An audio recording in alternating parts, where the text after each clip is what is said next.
Hi, I'm in a lovely seaside resort of Weston-super-Mare, and my challenge is to install a fully fitted kitchen. Sometime.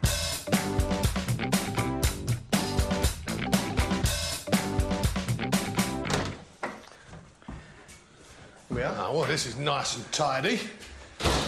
This is what I like, a room that's been replastered and plywood screwed to the floor. Yeah.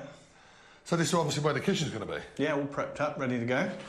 Right, well, tell me about the layout, the design. Well, basically, what we're aiming for is a range cooker there. Right here. And then we're going to go for a crescent design of wall cupboards, base cupboards, going around the side and then around here. Like a horseshoe effect? That's it, yeah. So you're working from the centre. You'll be lucky. Oh, lucky horseshoe, don't have to forget about it. Don't go there. Oh. Right, what about appliances? Well, appliances, we're going to... fridge over there. Yeah. Under the worktop. We're looking at... You've got the cooker here, we've already talked about that. Cooker going there. And where I'm here is basically the old dishwasher. Oh, yes, a vital ingredient in the modern kitchen, you know. You know, us boys have got to save our hands. Too right. Right, now, what about worktops? Worktops, we're looking at a laminated roll, just an ordinary worktop. Profile top? Yep, Yeah, that'd be fine. And top units, obviously. Top units to match the bottom, yeah. All in sort of like a light wood colour. Like a beach or something like that? Yeah, something like that, yeah. Right. What else are we going to have? Any special lighting? What about extractor units? Yeah, we're going to have a stainless steel extractor unit coming down over the range. Is that going to vent externally or not? No, we're going to use a carbon filter on that. The walls are rather thick, so we've decided just to vent it inside. Good idea, I like that idea. I do like that. You don't want to be punching holes through 18-inch walls. And I suppose you're going to tile the floors? Yeah, we've got some ceramic tiles for the floors and matching tiles for the splashes. Right, all in this short period of time? Yeah. Right, now this is a flat pack kitchen, isn't it? It is, yeah, yeah. Have you ever done a flat pack before? Not yet. Right, well, it can be very interesting. And Alan's already out in the garden making a start. How's it going, Al? All right. How are you? What have you been up to, then? Well, I've just been appraising the new kitchen area and seeing where these units are going to go. It's a nice, aren't they? Yeah, nice finish, aren't they? He said it was beech, but that's more like a light ash, isn't it? It's pear. Pear? No, there's more than a pear going in there. No, it's called pear. It's the wood. Pear? Yeah, honestly. Look, read it on here, look. 500 Bus WR Horris pear. Oh, that's probably French for two of them. No, that's French over there. They've done it in French as well, look. Oh, yes, that's right. So it's just pear wood? Yeah. That's nice. I suppose if you get hungry, you can always eat a bit of it, can't you? Well, you could, I wouldn't. Pull my dentures out. Is there any problems with it? You're going to put this one... Is this one ready to go? Those are all done. This is just ready to go on there. So, hopefully, if we drop that on there, it should locate.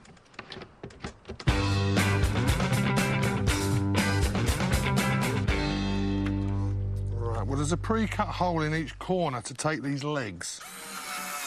This is the first attachment, just 2 screws that fit it. And it's designed actually so that it comes past and it carries this end panel as well. So it gives extra strength. Yeah, that's right. And then these are just the adjustable feet that slot into there, like so, and then you can level up your unit. If the floor's uneven. And the other thing is, all you have to do is actually take a clip like this, which is attached to the front plinth, and just snap them onto the legs, and it covers up this void area so no rubbish gets underneath the kitchen. Next one, please, Al. Job done. The legs, stand her up on end.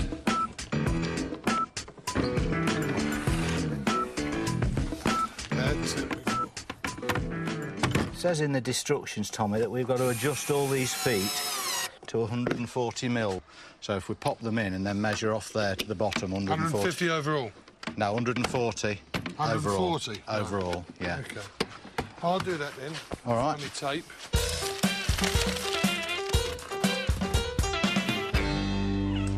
Yeah. So, Chris, how long have you and Nicky had this house? How long have you lived here? Well, we lived here for about 6 years now. Bought it about 6 years ago. And why did you buy a period home? Because I trust it's a period home, this. Oh, yeah. Well, we used to own a flat on the hill, which was like a big Victorian villa-style flat, and the rooms in that are nice size. And then when we started to have a family, I thought we'd need something big enough for growing families. And it just fit the bill. It's perfect. Absolutely perfect. Was there a lot of problems with the house? A lot of work to do? Not really. I mean, all the stuff that we've done to the house has been through preference and a growing family. So what particularly turned you onto this house then? Well, I mean, it's classic for Weston. I mean, you'll find houses like this all over Weston.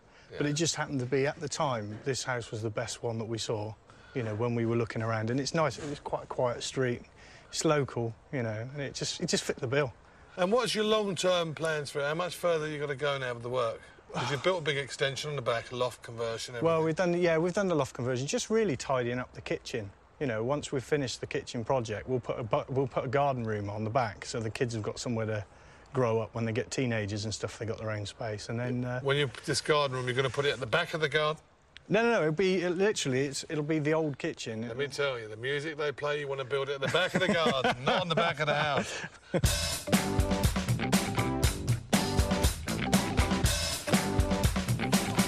Open some instructions for this one.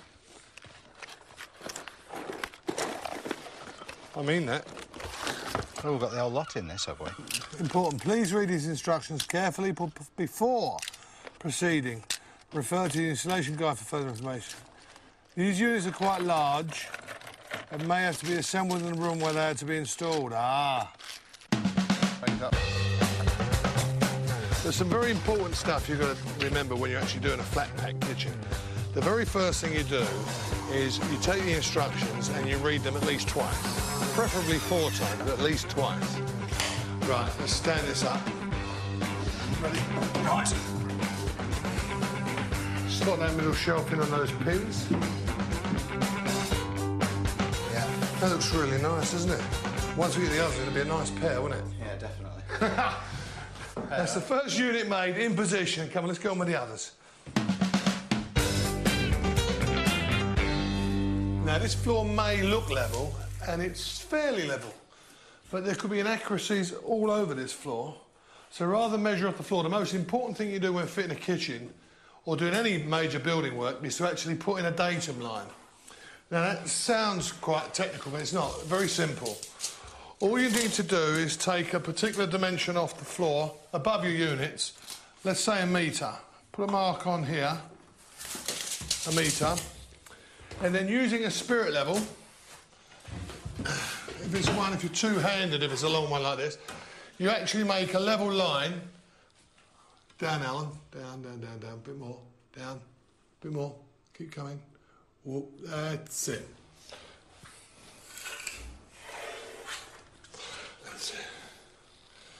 Right, now that's our datum line, and we take that right the way around the room. Any measurements you want to do from now on, you take off that datum line. You can measure down, or you can measure up.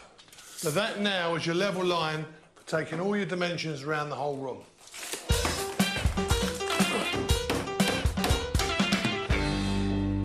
Oh, perfect. Now it's very, very important that you get the unit spot on level. It really is, and also on the vertical as well.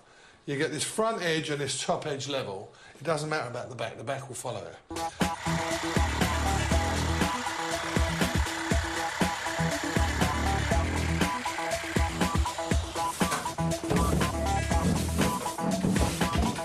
Let's get the front line matching. Okay. That's it tight up to the wall. Yeah, lovely. That's perfect. Now, what's been problematic with this kitchen is the fact that these 2 walls down here are narrower than the same walls at this end of the kitchen. Now, how do we get around that? What we've had to do is cut the back of these units here, cut them down a bit so that these units can go out.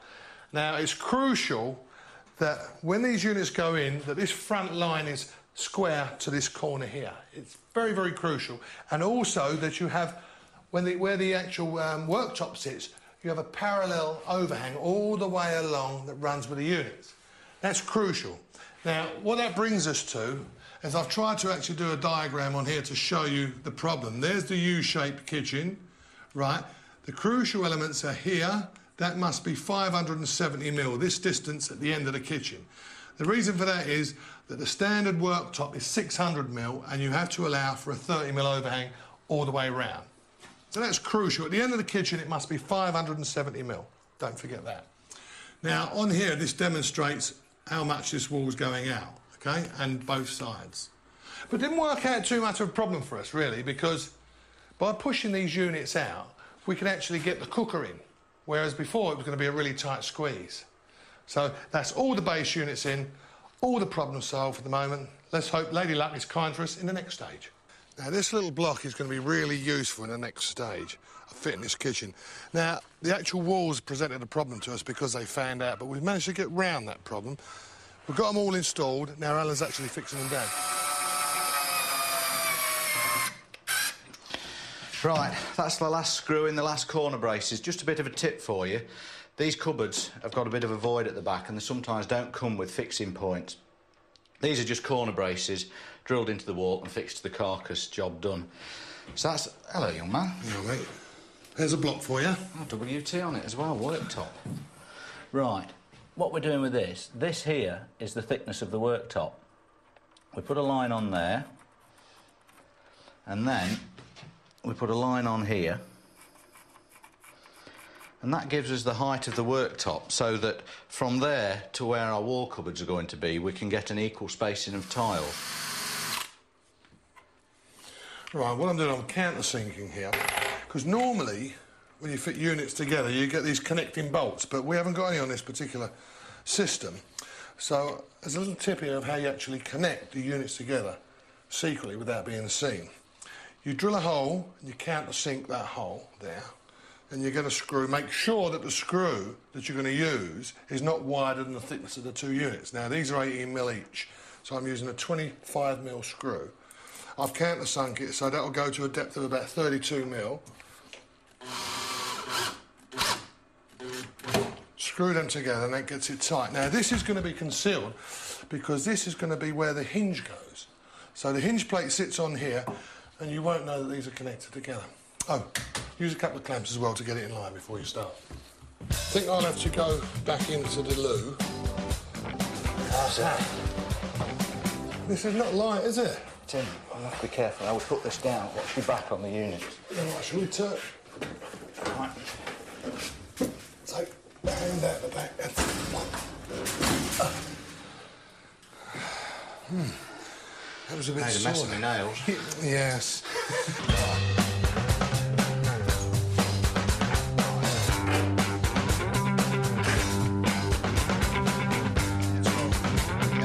Right, that's the cooker in. Now we're starting the worktops. Why is your end heavier than mine then? Probably because I just want I'm to turn not with as it. strong as you. Is that what you're saying? I don't want to go down to the beach with it coming back into the back garden. Make a hell of a surfboard, wouldn't it? Yeah. Now, you know that old adage where you measure twice and cut once? Well, in this particular case, we're going to measure once and cut twice. The reason for that, I'll show you in a minute. Ready, Al? As I'll ever be.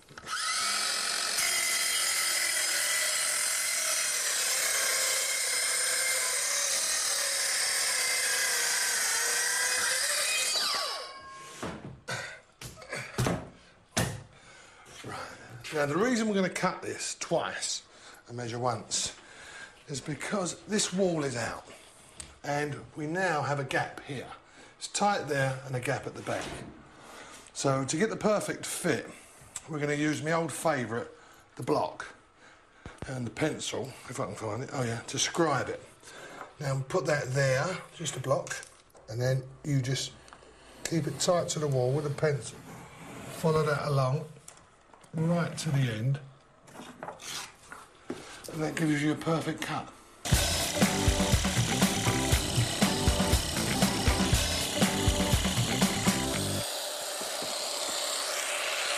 What I've got to do here, I've got to marry this piece to the piece that comes off as the return. Now, these edges here are post-formed, so they're rounded here. Now, you can get jointing strips that are surface-mounted, that drop in, and they're quite ugly. They're generally aluminium, and they're sealed in, whereas this method brings the worktops dead flush together, and you can hardly see the join.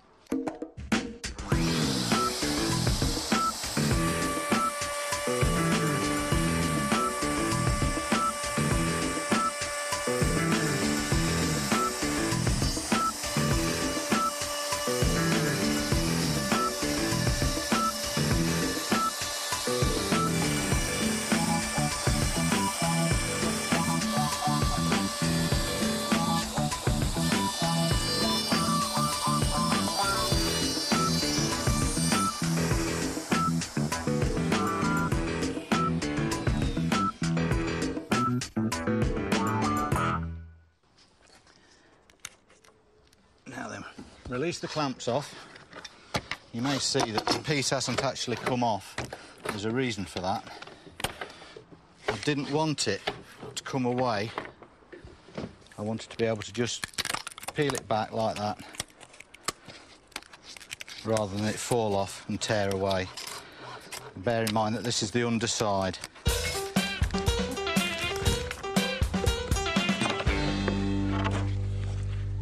Does Nikki help you do all the DIY? Nikki, as I say, she picks all the colours. She picks all the colours? She picks all the colours. Nick's responsible for all the colour schemes. That must be really helpful. Well, it is, because I'm not very good with colours. If you haven't seen the dining room, have a look. I did the dining room colour scheme. I wouldn't mind, but I've got too many projects still on the go. What, in the house? Yeah. I was going to wonder whether you might try finishing one. Yeah. Now, you've got to do the same thing, only in reverse. You're making a socket to go into the hole.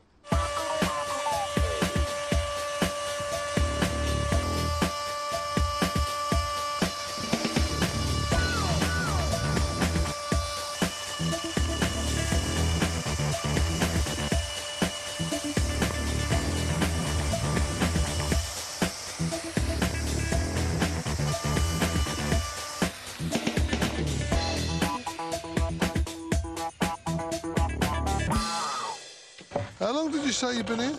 6 years now. 6 years? Yeah. Is there any of the rooms finished at all? I think I actually finished the front room. It's officially finished. Right, yeah. And I've got a couple of projects that are at least 2 years old at the moment. Still running, yeah. Yeah. It's those little, you know, like them little fiddly bits right at the end. Like... What, like an extension? Like that, Yeah, like finishing the job. These are the connection bolts for the worktops. They connect the two worktops together, clamping up and tightening up like that. Now, these go into a recess here, and we route out around here, and the bolts, or half of the bolt, goes in there like that.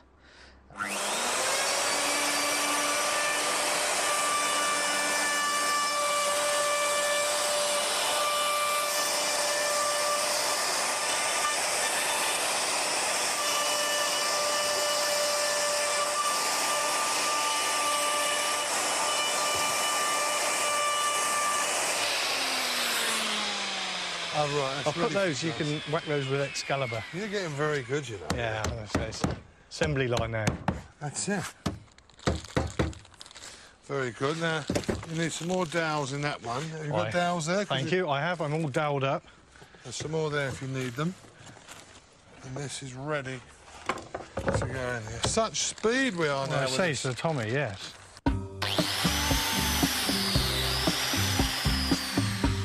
We're now ready to join the two bits of worktop together.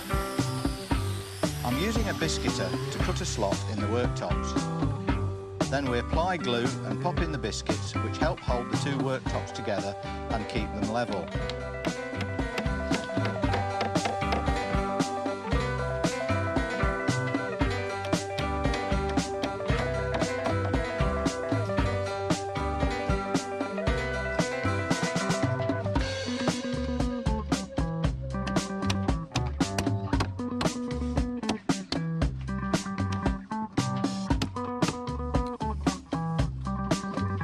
Finally, we put the bolts in for a perfect finish.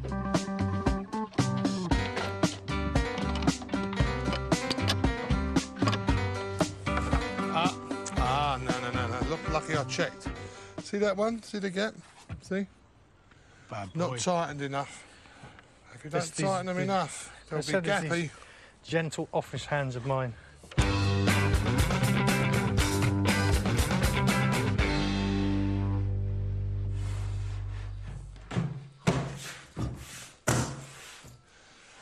In. Right. Well, that's all the base units secured. And these very difficult worktops all scribed and cut in to fit this room, which was a bit of a challenge. Now, what have we got left to do?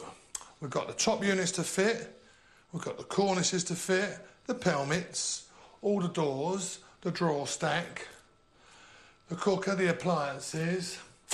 We've got to lay tiles on the floor, we've got to do the tiles on the wall, the plumbing, the electrics.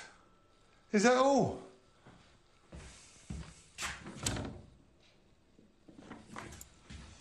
Someone's only locked me in.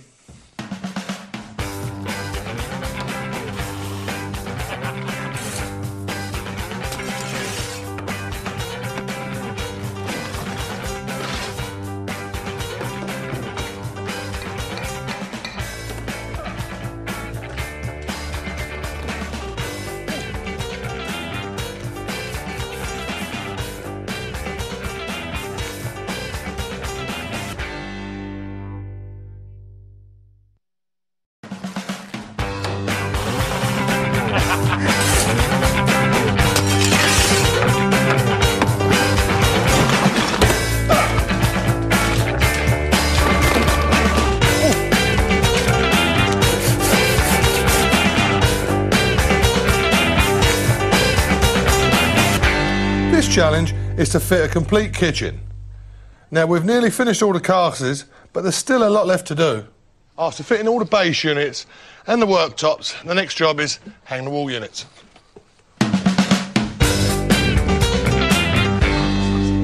Cora, what's happened here?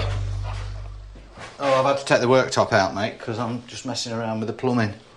Oh, you've got to fit the sink? Yeah. It's all going a bit hot and cold, though. Oh, very good line.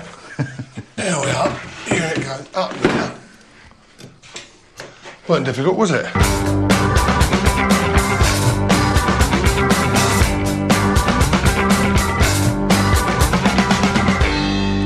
Oh, now this is a real clever bit of kit.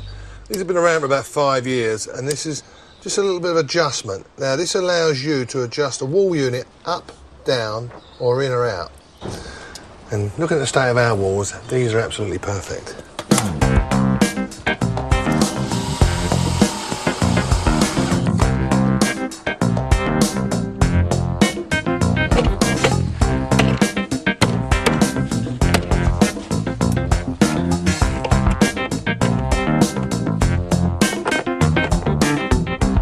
I'm about to cut out for the sink.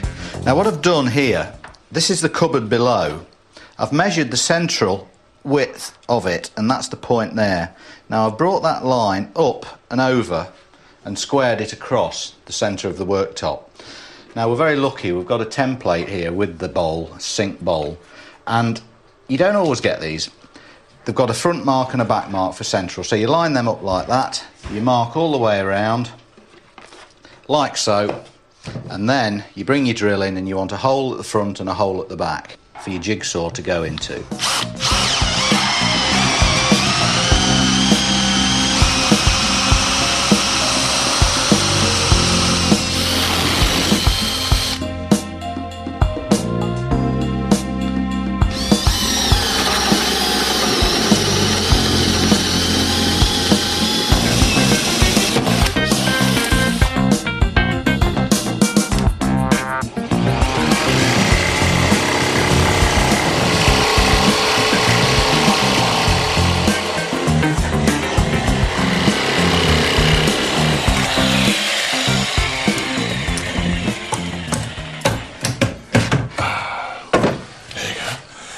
Sir. Drinks will be served at 7. Oh, thank you very much.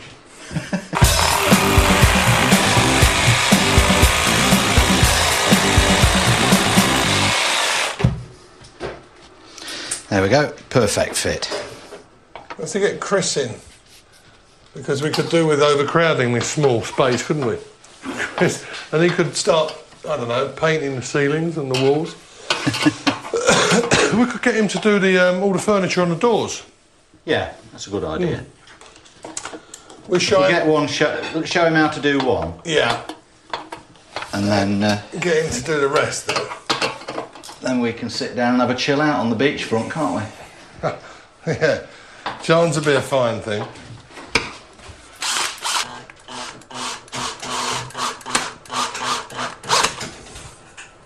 Now, you know those adjusters I just showed you? You come and have a look at this. You come this side, watch. I like that, see? Now, all you do next is pop it into position, And come down. Now, if you have a look, this is leaning forward. Now you watch. You just now apply this to that.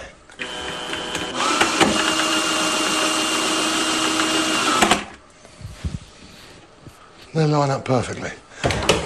It's as simple as that. But to make it simple for you, what you should do is first of all put a temporary batten up here, because these units are very heavy and we'd all like to have more than one pair of hands, but that's unfortunately all we've got. So if you put a batten up temporarily, that's somewhere to park the base of the units. And then mark out on the wall, according to the plan, where all the units are, all the top units, you see? That's the top line there.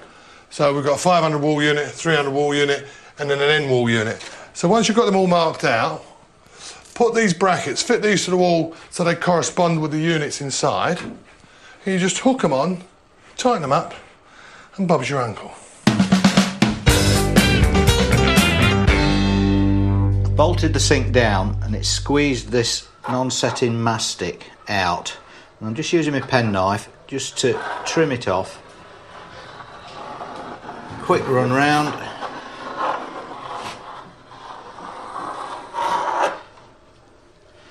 Whip it away. And then pop the taps in.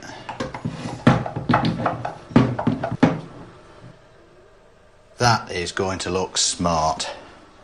Well, we have a little problem. I've called Nicky in to be the adjudicator. Now, Nicky, these cabinet adjusters have actually got us out of loads of trouble with the shape of this wall.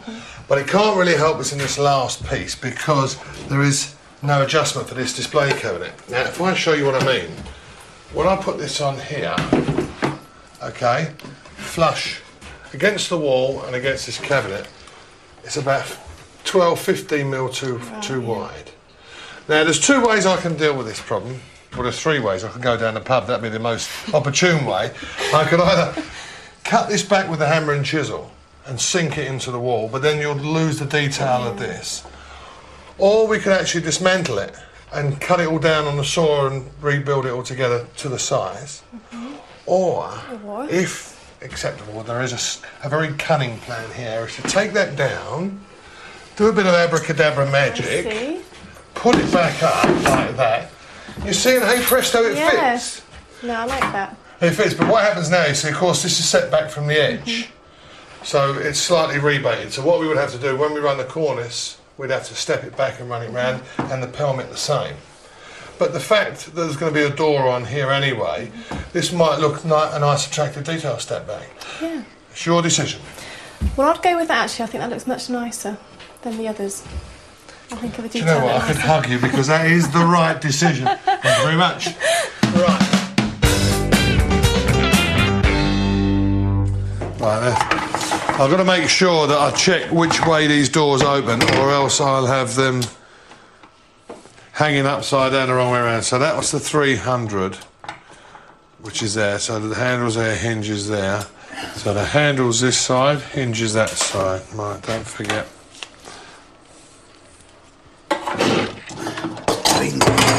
Bingo. That's that done.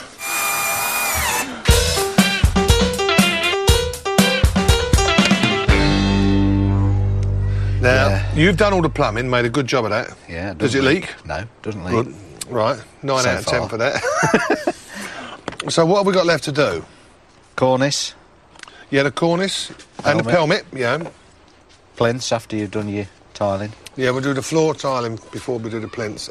And the wall tiling, because Yeah. that'll have to be done. All the grouting. Yeah, we'll have to leave it 24 hours before we grout it. Dishwasher. Yeah. Decor panels. Yeah, cooker's got to be wired up and fitted. What else is there? Shelves in the cupboards. Put all the shelves in. And the doors. We'll leave the doors till last. Yeah. Yeah. Talking of doors, how many doors you got left to do? Till about 20. I think that's the cue for us to go. Great. Cheers.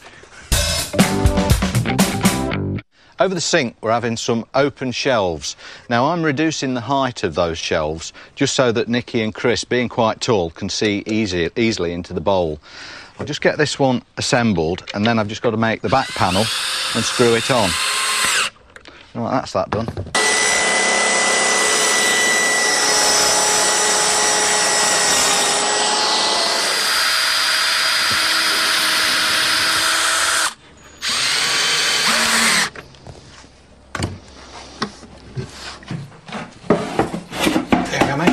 Shelf unit. Oh, well done, mate. Oh, it's a good fit. Oh, it is. You got to clamp your side.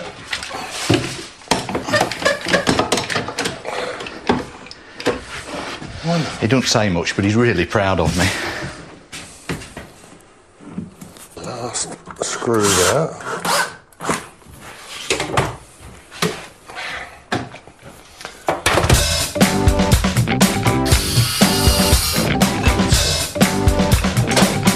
Tiling. What do you need for the job?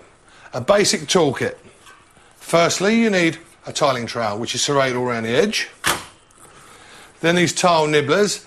These will get you out of awkward places when you've got to break away bits of tile. Of course, you need a spirit level to give you a level line to work from. Need a tape measure. A square to mark off your tiles for cutting. A pencil. Of course, this rubber float, this is used for actually grouting the tiles after you've finished. You need a bucket of water and a trusty old sponge for cleaning up the mess you're going to make. And the pièce de résistance is going to be the tile cutter. Now, most people use a simple dry tile cutter, okay, which is okay, it's fine. But it doesn't get you around those awkward places around power points. See, now, with one of these, you put it on here, this is the bed, and you actually move the tile in and you can cut a big slot out of it. But the most important thing, if you're going to do any tiling at all, from a safety point of view, is don't ever forget, put on your goggles. When you come to tile, I'll give you a few tips. Always, I'll keep it simple. Always find the centre point and then tile from the centre out to the corners. And that way you'll have equal cuts at either end of the corners, okay? Very, very simple. Anyone can do this. I better make a start now.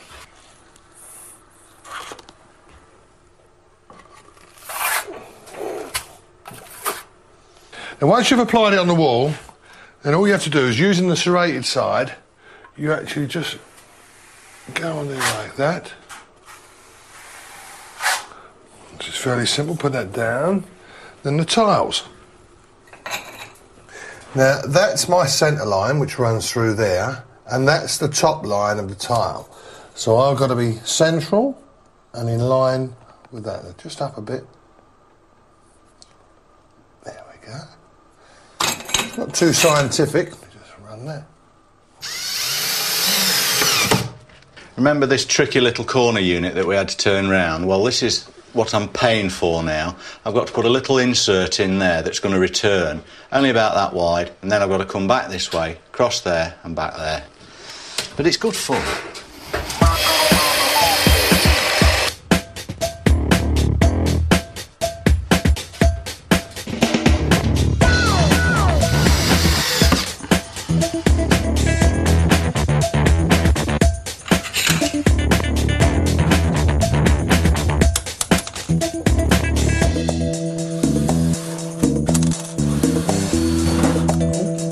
This is why I hate tiling. It's always so blooming messy, you know, you get...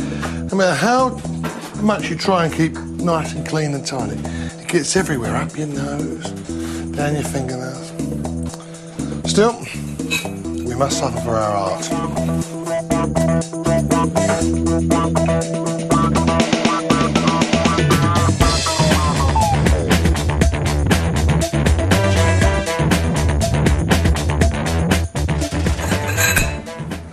Have you finished that cornice on that side, Al? I have, as we speak. Right. Would you do me a favour then? Would you strike the batten underneath the units? Yeah, sure.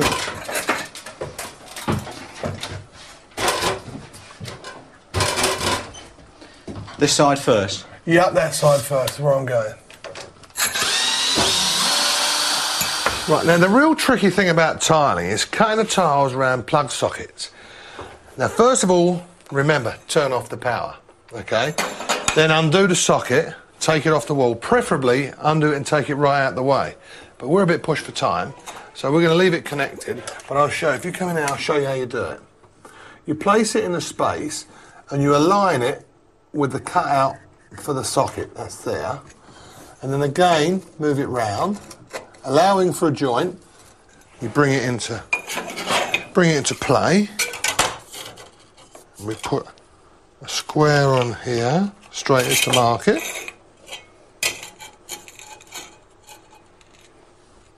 Again, that way. Now, to make sure you cut the right piece and leave it, always do that to the scrap bit, okay?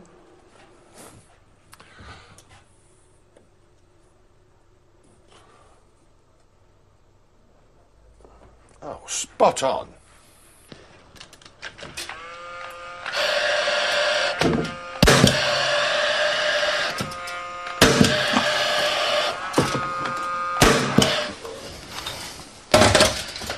Right, when you come to these corners, you can sometimes get them opening up. Don't worry too much about it, but don't put any nails through the face because they'll always be seen. Just pop a piece of good quality tape over there like that. Pull the two together, squeeze them up,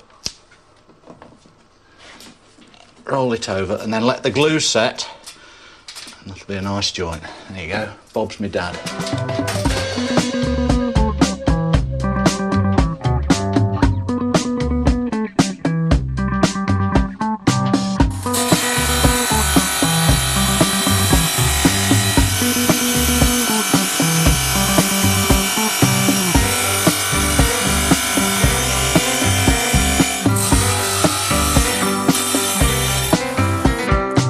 Make sure you complete all the cuts in one section before you move on.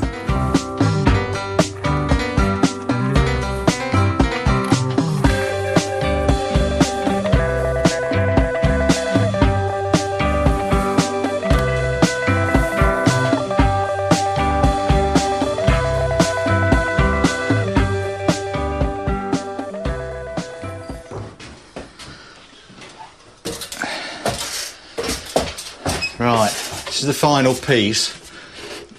I'm trying to get this top canopy on as well, all in one.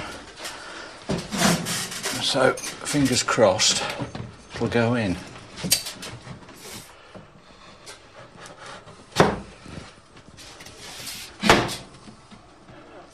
Look at that, perfect.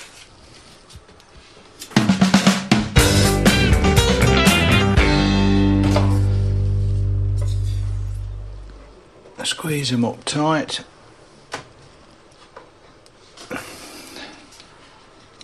A lot easier these are than the cornices on the top. Now, you might think that Al's pelmet is purely for concealing the lighting, but the reality of it may be is to conceal my dubious quality of tiling.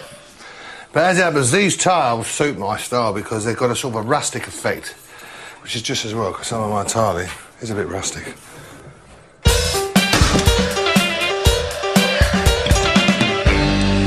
All complete. Well, I may dislike tiling walls, but I do like tiling floors. We're back on my territory here. Now, what's very important when you're tiling a floor is you must find the centre line, okay? And then you must put a right-angled line going across using a square, like that. That's going to be the centre of the room, and that's where you determine where you start. Now, you lay the tiles out dry, that means without mortar, and work out where you make the most economic and equal cuts all the way around the edge. We've done that, and we're ready to start. Now, laying these ceramic tiles, this is a cement-based mortar, right? Now, that's good for either laying on top of this, which is plywood, or on top of a screed. But if you're going to lay plywood over an existing floor, you must make sure that you fix it down well. These have been screwed every 6 inches, so it's a lot of work. But you don't want this moving once you've got a fixed ceramic tiled floor on top of it. Right, all that said and done, we're ready to start. And I've got to be quick because this is quick curing material. Just put it down. We're going to work 4 quarters. This quarter first, that quarter, that one, and that one.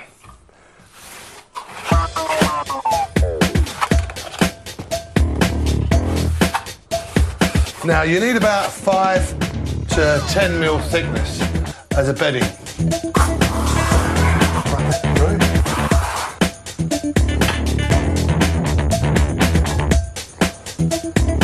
First one down, number 2.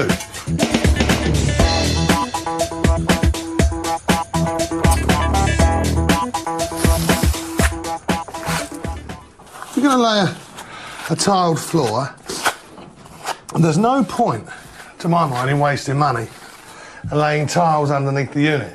So fit the unit first, and then lay your tiles up as far as the kicker boards. That's all you have to do. Who's going to sit underneath the units?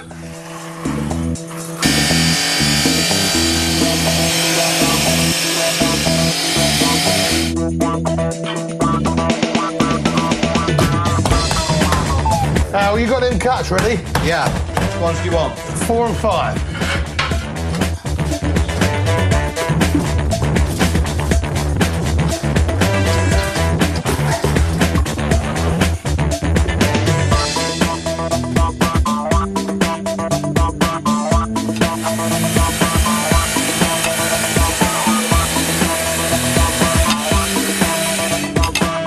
Them old nibblers always come in handy sooner or later.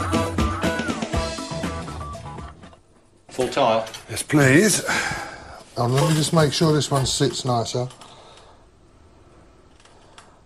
Lovely. What do you want next? 3? Yep. It's good stuff. It's cement-based, which is what you want for the slate or for any...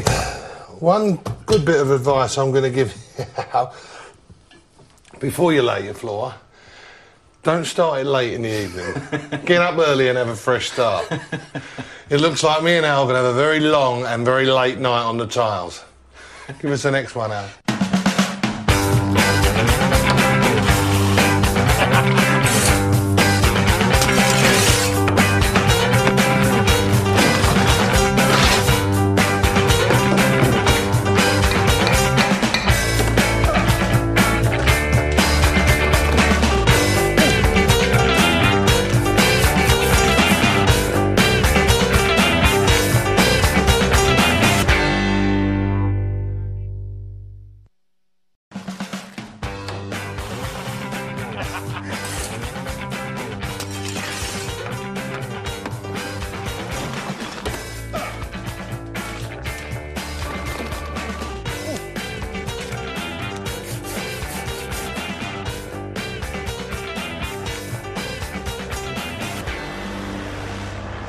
This challenge brings me to the seaside town of Weston-super-Mare.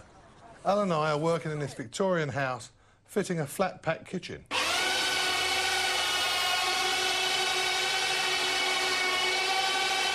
Right.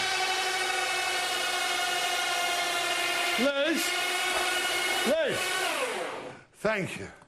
That's it. We're coming towards the finish of the floor. And the last 2 tiles. Oh, I've got to lay these now. Al's busy doing the skirtings. Well, Al was busy doing the skirtings. He's obviously living a life of luxury now, lazing about on the floor. All you need now is a few grapes for him to be eating. I'll deal with him in a minute. Now, Les, by the way, the guy making a noise in the background with a drill, that's Chris's dad. Now, he's a qualified electrician, and Chris has brought him round to help him finish off the electrics, which is very handy. How you doing, Al? What have we got left to do? We've got plinths, doors, drawers and grouting. Right. In that order? No, not necessarily. He's a very lucky man. It's to you. I know, Just look. at you. I know, this kid is very mucky. You're on. But don't you think Chris is a lucky guy? Because, you know, when he wants someone, he just phones up his dad's come round to help with the electrics. You know, and, well, I feel we're, like, members of the family. We've been here so long now. Well, yeah, definitely. He's been a good help, though. Yeah. Well, maybe we could get done quicker if someone would get off the floor. Was that aimed at me? I think it went straight over his head.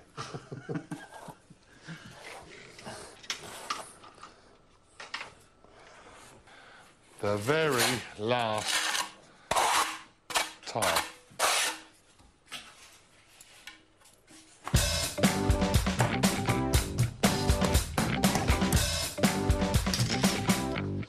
just fitting this front decor panel onto the dishwasher. Got some little clips just here that locate into the front panel on the dishwasher. Now, I'll pop that on there.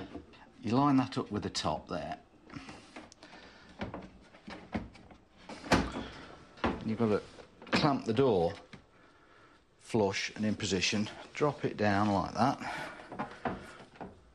and then you've got location screws that go down at the bottom here that just hold the panel in place.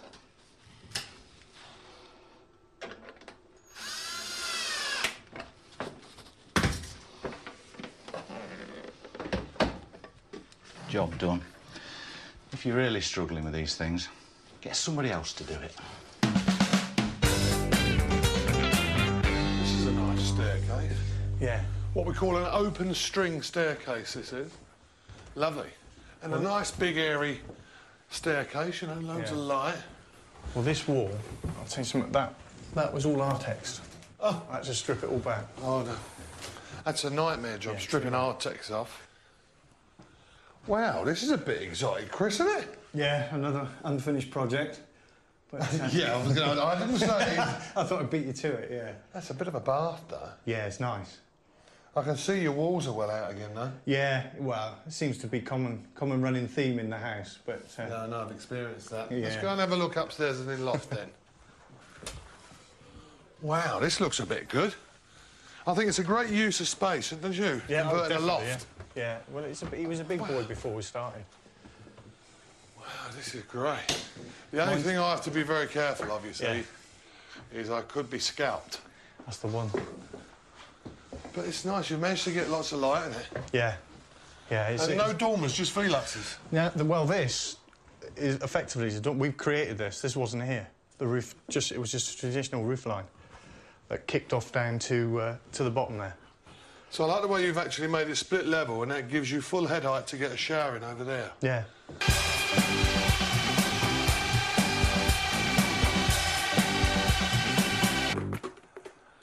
When you're mixing up the grout paste, make sure you put the water in first and add the powder to the water, stirring while adding the powder.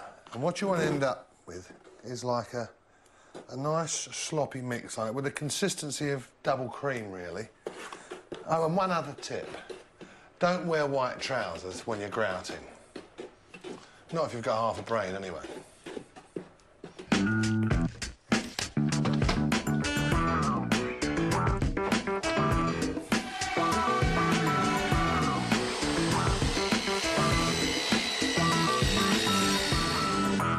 Right, you have to keep the grout stirred, otherwise the water rises to the top. That's just the right consistency. Now, the other things you need when you're going to grout is, this is a vital component. This is like a rubber trowel, specifically made for grouting. See, it's soft. And you use that to force the grout in. And, of course, a bucket of clean water and a sponge. Here we go. Just pour it out like that. Oh, look at that, lovely. Not too much. You only want to pour out enough to work about 1.5 metres at a time. And the working time of this stuff before it goes off is 45 minutes. And you cannot add water to it to knock it out. No cheating. There we go. You just push it around, squeezing it into the joints.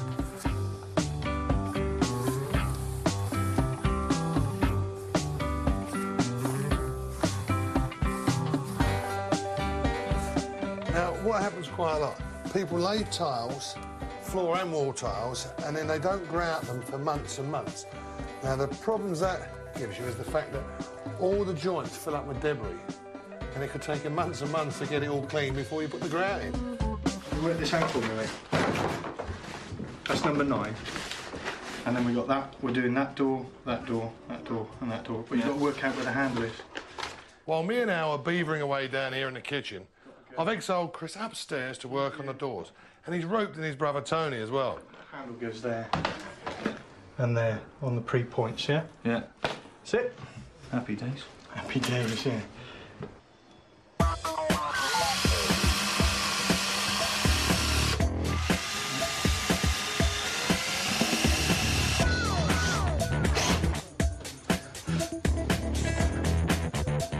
do them and I'll put the handles on them. Yeah, that's it. That's what me and Duncan are doing.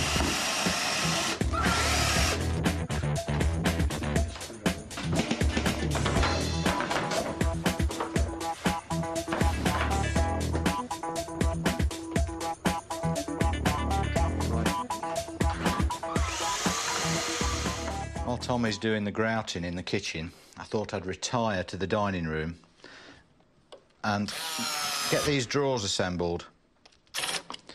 Now, if you're going to do these, get all the components around you and just go for it. They're really easy.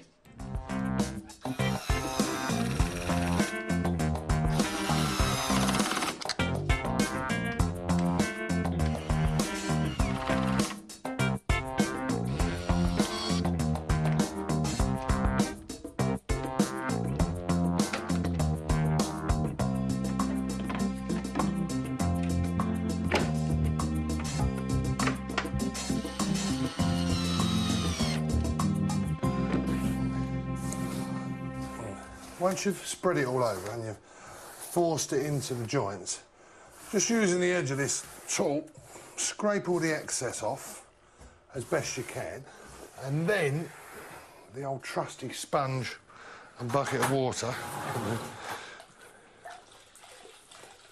Squeeze all the water out, so that's just damp. And you've got to actually wipe it in a diagonal pattern, so you come across the joints, not down, otherwise you wash out all the good work you've just done. Kitchens. Now, how do you select the one you want? Now, it's a very important purchase, a kitchen. It's a major cost. So what you have to do is decide carefully what you want, number one, the colour and style. Go around to lots of showrooms and have a look at lots of various kitchens. Now, whatever your budget is, whether it be £1,000 or £20,000, allow for an extra 20% contingency. Now, why is that, you say? Well, if you're looking at a kitchen for, say, £1,000, all very nice, that's your budget, and then you'll find your eyes wandering over there to that one next door, because that one's £1,250. It's got a few shiny knobs, got some extra drawers, got a nicer worktop. So make sure, you've got to live with this for a long while, so make sure that you actually choose the kitchen you want. If it's going to cost you some more money, just wait a little while until you get the one that you want. Now, there's quite a wide range of prices, variations between lots of different kitchens, so how do you know what you're getting? Well, basically now, most kitchens are very well made, provided you buy them from a big supplier. And most kitchens, the carcass is made out of a laminate, whether it be chipboard, whether it be MDF, or whatever, or even blockboard, and then they put a veneer over it. That's what you normally purchase. The only difference may be that the doors are either hardwood or softwood, or they've got some special type of coating on it. Or if they're particularly fashionable, then they'll be a percentage more expensive. Now, you've got to determine basically what you like. Classical style, contemporary, American shaker style, a modern variation on the shaker style. Look, no joints. Classical English oak. Remember limed oak? What a fashion statement. But that's just the tip of the iceberg, selecting the kitchen. Of course, you've got to choose the tiles, you've got to choose the worktops, all the appliances, everything, including the kitchen sink. And don't forget, last but not least, the taps.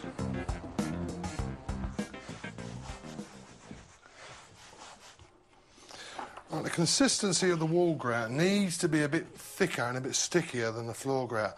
For the simple reason, you've got to go that way up on the wall. And if it's too wet, it falls off, splashes all the worktops and goes all over your new kitchen, OK? Yeah. I'm going to go from here. So you just start at the top and just squeeze it in with your squeegee and then pull it off. It's very easy to do. And what you mustn't do is, once you've done that, so you've got it to that stage, and you've got to leave it for a while to dry a bit before you wipe it off with a wet sponge. Now, some people will try and do this late at night, and they get tired and they go, oh, I'll wipe it off in the morning. Bad move. Because if you don't get it off before it's completely dry, it can be a real tough job getting it off. So, mañana? No. Today.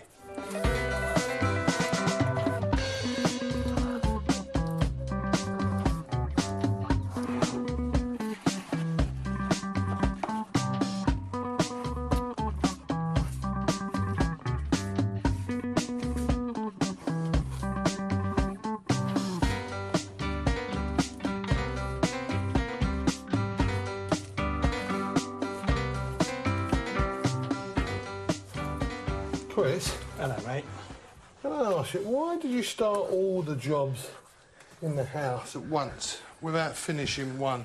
Most people do one job at a time. And move on. Well, in most cases, we kind of started something, and you think you've got your budget sorted, and then you get a bit tight, so the things aren't getting finished. But the project... So it was a financial reason? Yeah. I mean, as soon as we've got... If it's a financial reason, why do you start one and then leave it and start another one? We started... The ones we've got going at the moment, we started them all at the same time. And you started them all at the same time? Exactly the same time. Because the idea was, right, we just get everything done in one go. But that kind of is tailed off a little bit. Yeah.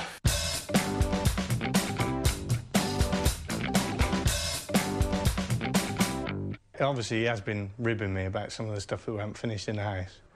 And I keep meaning to crack on with the bathroom project, because at the moment we're sort of like down to toilets in separate rooms, a bath in one room, a shower in the corner. So I've really got to kick myself into touch with that one. Well, I try not to get involved. He's acquired DIY skills. When we first got married, he was very sort of hands-off, but over the years he's learnt to, I think, cope with things that are thrown at him, and I think through his friends and that he's learnt lots of different skills. And he gets by really well. He does really well. I mean, he's impressed me quite a few times. So, yeah, he's doing really well. I've kind of shied away from doing the work that I'm doing on the house while they're here, because they're too good. And I don't want them to come up and see what I'm doing, because it's not very good. Tom is very hard-working. I'm really impressed. Everything he does is very spot on. He's very meticulous about everything he does. The one thing I've noticed is very hands-on. He does get stuck in. And I couldn't wish for a better fitted kitchen, the way they've scribed everything and got it to fit the walls. The original plan, if the money fell short, was I was going to fit the kitchen.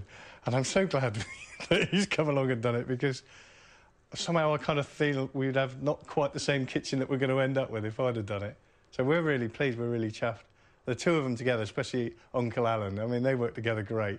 And they've both got their, sort of like, their little specialist points that they're doing. I think it's brilliant.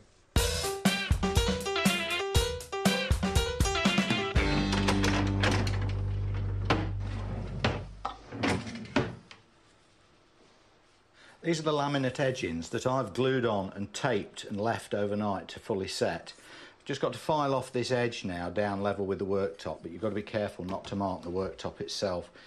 Just file gently all the way along the edge until it's level.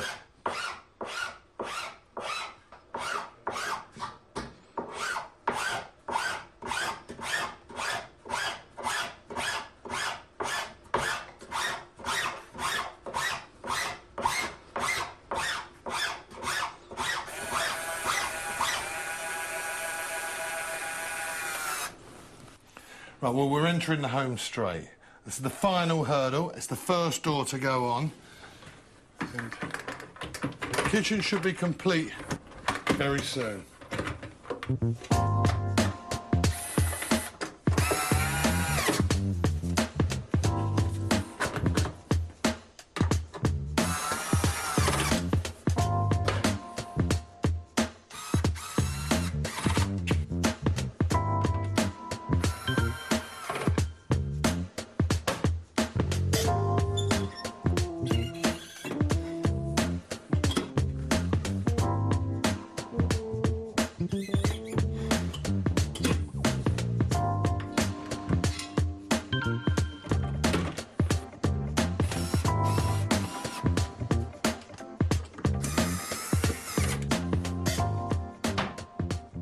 Just popping the plinths on now. As you'll see, this one's open-edged on the top, but underneath it's got an edging on it.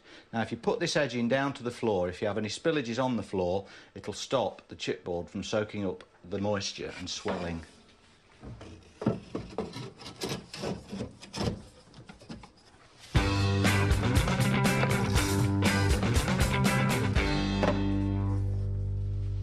Now, here's a very handy little tip. When you're putting the handles on the doors, sometimes you can have a problem. Now, what happens is they've normally got a little mark at the back of the door. That's the drilling point. Now, if you just drill straight through that, sometimes what happens, you break out the laminate on the face and you really damage the door. You can't use it. So to avoid that, all you need to do is take a piece of wood that covers both positions on the back where the handle's going to be fixed, and cramp it on, right? And take your drill, the right size, for the screw. See? Right size. Just get it on the point where you need to do it. Drill right the way through the door, and then we undo the cramp, take the block down, bingo, no breakers. That's it, the winning post. That's the last cupboard door, the last cupboard. The kitchen is now complete. Well, that was a tough one. Do you remember what this was like before we started? I was just thinking back. Big changes here. Yeah, in a short time. In a short time, yeah. The biggest problems were, of course, the shape of the room, the walls being out so far. Can I ever forget? Yeah, and we'd managed to get all the space units cut and fitted, and the worktops. And then, of course, the tiling. Remember the night of the tiles? Yes. Don't remind me, yeah. But I think it looks pretty good. I think we can be proud of ourselves. Definitely. Yeah. It all blends and it's mellow, isn't it? Yeah, a bit like me, actually. What, feeling it? Yeah, I'm feeling really mellow.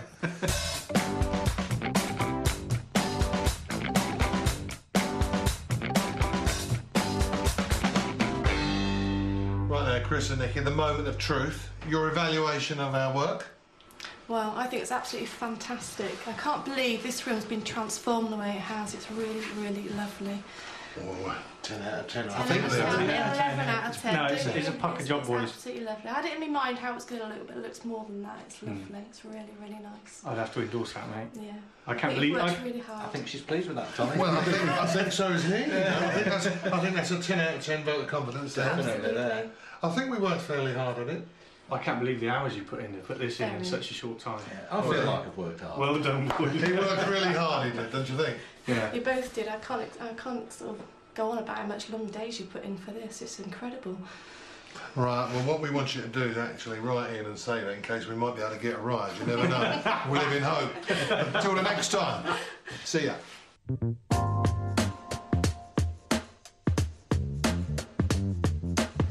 I mean, Tommy and Alan were working late nights, and I must admit, I don't think I could have worked with them. You know, very long hours. Not at all.